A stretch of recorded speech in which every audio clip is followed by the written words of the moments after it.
Hello friend, welcome to my YouTube channel. So friends, आज हम BA third year का subject political science में हमारे 3 पेपर होते हैं, जिसमें कि आज जो हम हैं प्रथम प्रश्न पत्र को शुरू करने वाले हैं। प्रथम प्रश्न पत्र का नाम है लोक प्रशासन के सिद्धांत।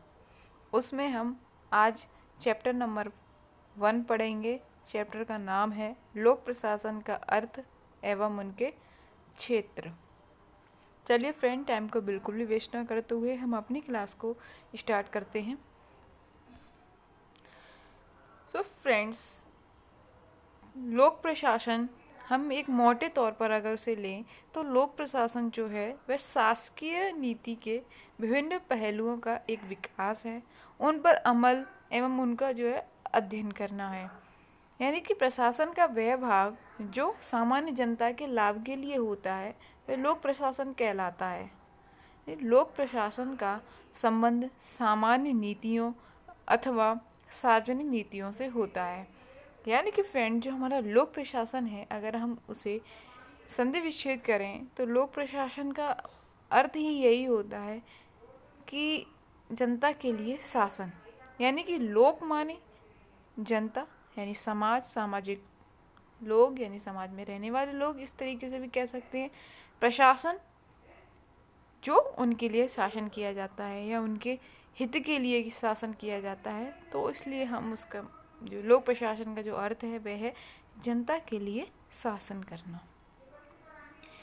फ्रेंड्स, अब हमने लोक प्रशासन को एक मोटे तौर पर लिया था। अब हम एक अनुशासन के रूप में लोक प्रशासन का अर्थ जानते हैं कि अनुशासन के रूप में इसका अर्थ वह है कि वह जनसेवा है जिसे सरकार कहे जाने वाले व्यक्तियों का एक संगठन करता है।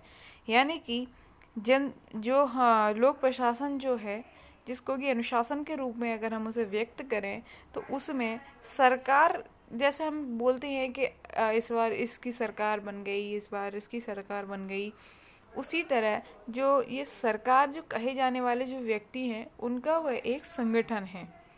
इसका जो है प्रमुख उद्देश्य और अस्तित्व का आधार सिर्फ क्या है? सेवा करना। इस प्रकार की सेवा उठाने के लिए सरकार को जन का यानी हम लोगों का वित्तीय बोझ यानी करों और महसूलों के रूप में राजस्व वसूल कर संसाधन जुटाने पड़ते हैं। यानी कि हम लोगों को आमतौर पर हम देखते भी हैं कि अगर हम किसी कॉलोनी में या किसी बस्ती में रहते हैं तो हम पर बहुत सारे टैक्स लगाए जाते हैं, हाउस टैक्स, वाटर टैक्स इत्यादि सारे टैक्स लगाए जाते हैं।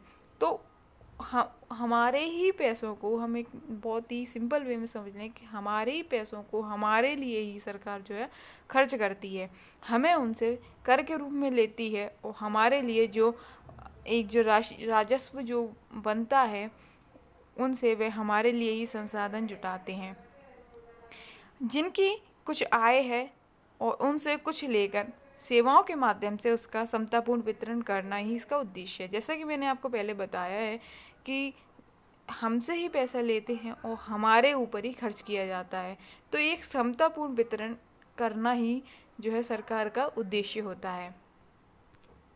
फ्रेंड, नेक्स्ट जो है हमारा लोक प्रशासन का अर्थ वह एक अलग तरीके से लिया गया है। उसमें कहा गया है कि किसी भी देश में लोक प्रशासन के उद्देश्य वहाँ की संस्थाओं, प्रक्रियाओं, कार्मिक राजनीतिक व्यवस्था की संरचनाओं तथा उस देश के संविधान में व्यक्त शासन के सिद्धांतों पर निर्भर होते हैं और प्रतिनिधित्व, उत्तरदायित्व, औचित्य और समता की दृष्टि से शासन का स्वरूप महत्व रखता है। लेकिन सरकार एक अच्छे प्रशासन के माध्यम से इन्हें साकार करने का जो है प्रयास करती है।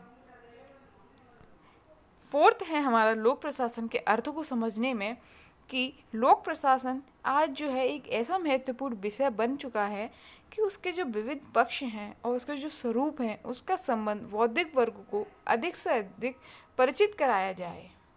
यानी कि इसमें कहा गया है कि जो लोक प्रशासन जो है वो आज के टाइम में इतना इम्पोर्टेंट टॉपिक बन चुका है कि उसके जो है विविध जो जितने पक्ष और उसके जो स्वरूप हैं उसके संबंध में जो बौद्धिक वर्ग है उसको अधिक से अधिक हम लोगों के सामने परिचित कराया गया है। फ्रेंड, ये था हमारा लोक प्रशासन के लिए कुछ कह सकते हैं कि कुछ विचार जो लोक प्रशासन से संबंधित कहे गए हैं। अब हम प्रशासन के बारे में पढ़ते हैं कि प्रशासन क्या है। लोक प्रशासन के बारे में हालांकि हम और भी पढ़ेंगे, इसकी क्या मतलब कि उसके और क्या जिसके क्षेत्र हैं और इसकी राजनीतिक विचारकों द्वारा क्या क्या परिभाषाएं दी गई हैं, वह सारी चीज़ें हम बहुत डीपली पढ़ेंगे। पर चैप्टर का नाम ही है लोक प्रशासन, उसको सबसे पहले डिस्कस करना हमारा सबसे पहला उत्तरदायित्व बनता है। इसीलिए मैंने आपको सबसे पहले लोक प्रशासन को 4 तरीकों से समझाने की कोशिश की है। आई होप आपको समझ में आ चुकी होगी कि लोक प्रशासन क्या है। चलिए फ्रेंड्स, अब हम प्रशासन को जानते हैं कि प्रशासन क्या है। लोक प्रशासन तो हम लोग कह सकते हैं कि जनता के लिए प्रशासन, पर लोक से पहले हम प्रशासन को जानते हैं कि प्रशासन क्या है। लोक तो हमको पता चल गया कि लोक जो है, लोक प्रशासन हमारे लिए शासन है। अब हम प्रशासन के अंतर्गत किस तरीके से हम देखते हैं, हम जैसे किसी विद्यालय में पढ़ते हैं तो उसमें भी क्या देखते हैं, विद्यालय प्रशासन, जिला प्रशासन। तो ये क्या है, ये सारी चीज़ें हम आगे पढ़ते हैं। नेक्स्ट है हमारा प्रशासन से अभिप्राय।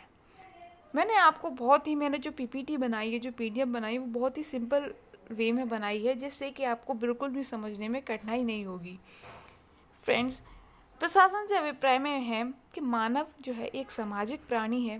वह सदैव जो है समाज में रहता है और प्रत्येक समाज को बनाए रखने के लिए कोई ना कोई जो है राजनीतिक व्यवस्था अवश्य होती है। इसीलिए यह माना जा सकता है कि उसके लिए जो है समाज और राजनीतिक व्यवस्था जो है वह अनादिकाल से अनिवार्य रही है।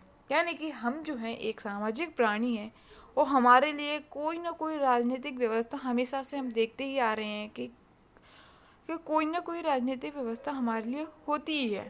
तो इसलिए कह सकते हैं कि जो हम हैं, यानी जो हम और हमारा जो समाज है, उसमें जो राजनीतिक व्यवस्था जो है वह अनादिकाल से चली आ रही है।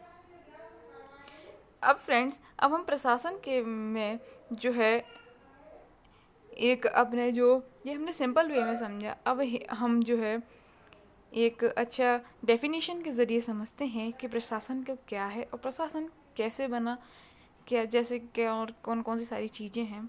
तो फ्रेंड्स, इसमें कहा है कि प्रशासन मूल रूप से संस्कृत का शब्द है। ये यानी कि उपसर्ग पूर्वक सास धातु से बना है, जिसका कि मतलब होता है प्रकृष्ट या उत्कृष्ट रीति से शासन करना।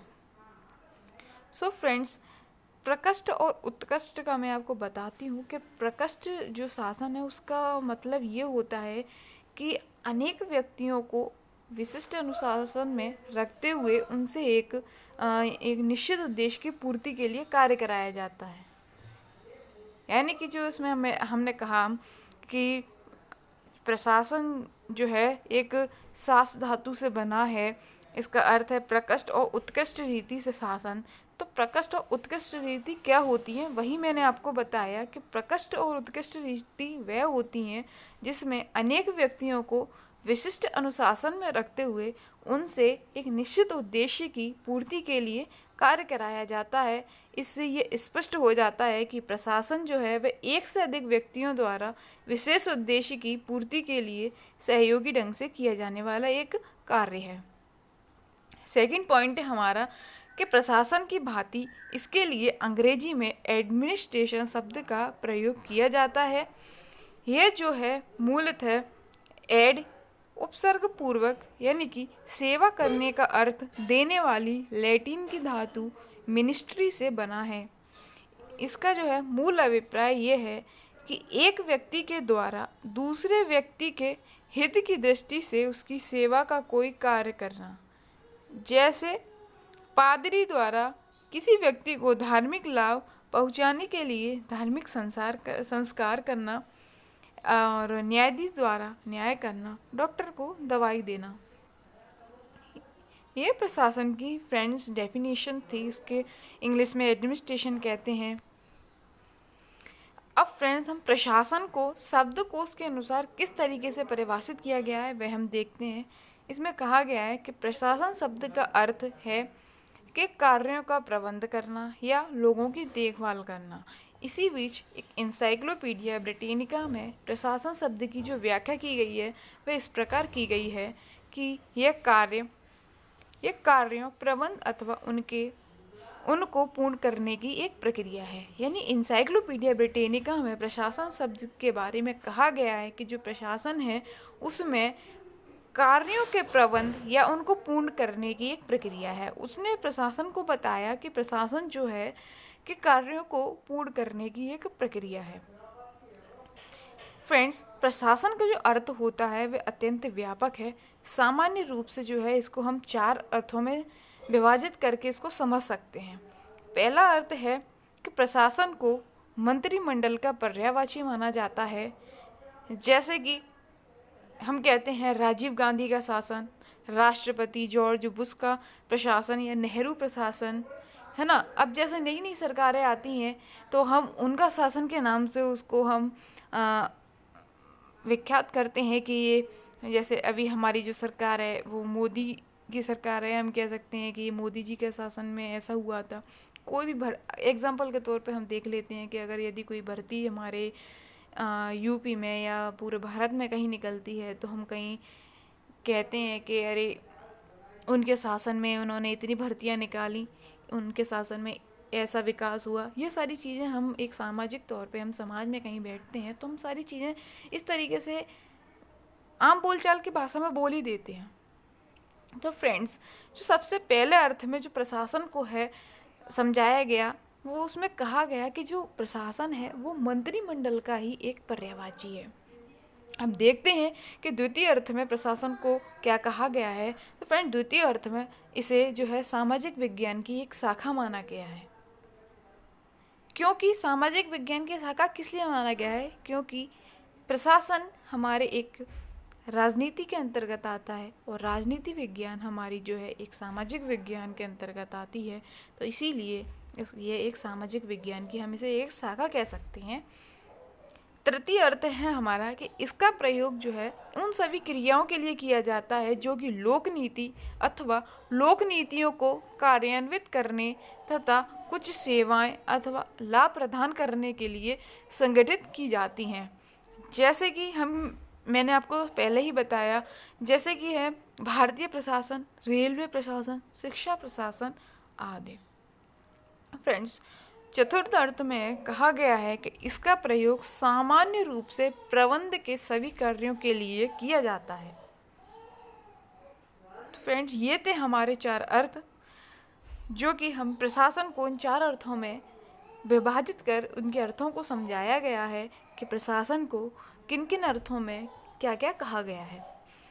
फ्रेंड्स, ये है। अब हम बात करते हैं कि प्रशासन के लिए अनेक व्यक्तियों का सहयोग, संगठन और सामाजिक हित का उद्देश्य अवश्य होना चाहिए।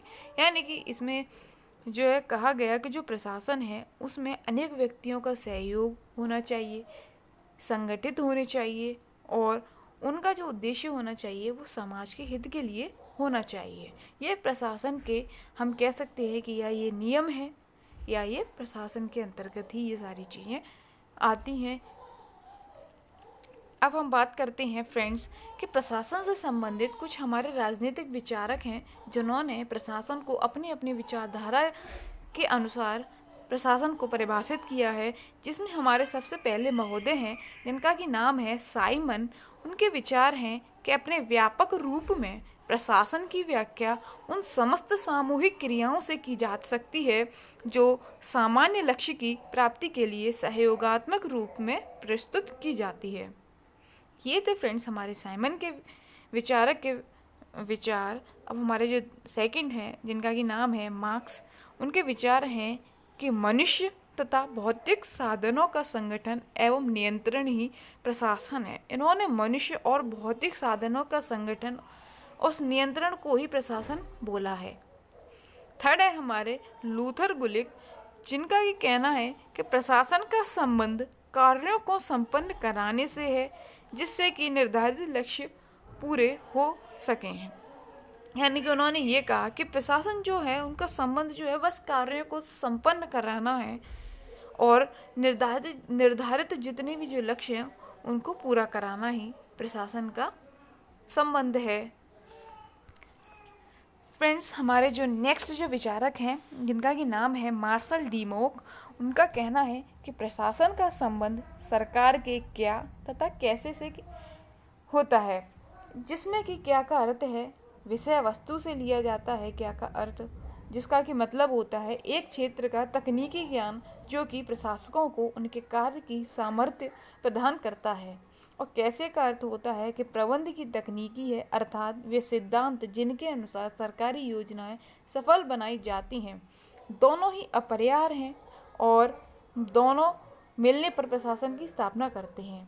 यानी कि मार्शल डीमोक ने प्रशासन का जो परिभाषित किया है प्रशासन को, उसमें उन्होंने सरकार के जो है जितने भी उसके कार्य हैं उसको क्या और कैसे से अपने विचारों को व्यक्त किया है, जिसमें कि उन्होंने क्या का जो अर्थ लिया था वो विषय वस्तु से कहा, और कैसे जो था वो उसको उन्होंने प्रबंध की तकनीकी से जोड़ा है। फ्रेंड्स, अब जो हमारे जो प्रशासन संबंधी जो दृष्टिकोण है उनको दो दृष्टिकोण अपनाए गए हैं प्रशासन संबंधी दृष्टिकोण में, जिसका कि पहला है हमारा एकीकृत, दूसरा है हमारा प्रबंधात्मक दृष्टिकोण। फ्रेंड्स, सबसे पहले हम बात करते हैं एकीकृत दृष्टिकोण की, जिसमें कि कहा गया है कि प्रशासन का अर्थ उन सभी क्रियाओं से है जिनका संचालन एक निश्चित क्षेत्र में नीति अथवा नीतियों के क्रियान्वयन से होता है, और इस प्रकार तकनीकी वर्ग, लिपिक वर्ग, प्रबंधक वर्ग तथा श्रमिक वर्ग के समस्त कार्यों को मिलाकर प्रशासन की संज्ञा प्रदान की जा सकती है। इस विचारधारा को प्रशासन का एकीकृत दृष्टिकोण कहा जाता है।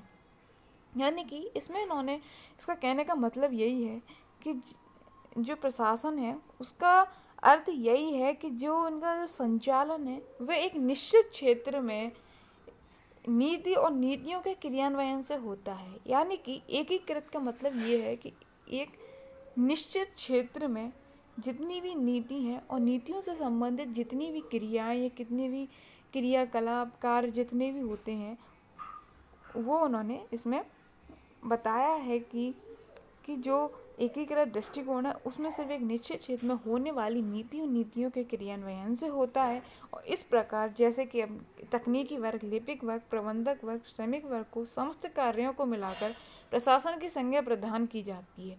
यानी कि एक निश्चित क्षेत्र नीति या नीतियों का जो है जिसमें कि तकनीकी वर्ग आते हैं, लिपिक वर्ग आते हैं, प्रबंधक वर्ग आते हैं, उन सभी को सिर्फ एक ही संज्ञा प्रदान की जाती है, वह प्रशासन की संज्ञा प्रदान की जाती है। एकीकृत का अर्थ फ्रेंड्स यही था। अब हम बात करते हैं प्रबंधात्मक दृष्टिकोण की। तो प्रबंधात्मक दृष्टिकोण में कहा गया है कि प्रबंध एक ऐसा कार्य है जो अन्य कार्यों को एक समन्वित प्रयास के अंगों के रूप में संयुक्त तथा नियंत्रित करता है। यह विचारधारा प्रशासन का प्रबंधात्मक दृष्टिकोण कहा जाता है। इसी से संबंधित हमारे एक विचारक हैं हेनरी फेयोल, जिन्होंने कि एकीकृत और प्रबंधात्मक दृष्टिकोण में अपने विचार व्यक्त किए हैं, जिसमें उनका कहना है कि प्रशासन किसी न किसी मात्रा में प्रत्येक कर्मचारी के कार्यों का एक भाग होता है, चाहे वह कर्मचारी कितना भी साधारण क्यों न हो। औद्योगिक पद सोपान में एक कर्मचारी का जितना ऊंचा स्तर होता है उसके द्वारा प्रशासनिक कार्यों में उतना ही अधिक समय लगाया जाता है। सो फ्रेंड्स, ये था हमारा प्रशासन से संबंधित कुछ महत्वपूर्ण तथ्य जिनको कि मैंने आज अपनी इस क्लास में आपके सामने डिस्कस किया है। अगर आपको आज की क्लास में कुछ भी चीज़ समझ में नहीं आती है तो प्लीज़ फ्रेंड मुझे अपने कमेंट्स के ज़रिए मुझे बताना कि आपको कौन सी चीज़ या कौन सा टॉपिक समझ में नहीं आया है, जिससे मैं आपको अच्छे से समझा सकूं। अगर आपको मेरी वीडियो मेरा पढ़ाना अच्छा लगे तो प्लीज़ चैनल को सब्सक्राइब कीजिएगा, और चैनल क्लास अच्छी लगी हो तो प्लीज़ लाइक कीजिएगा, शेयर कीजिएगा। Thank you friends.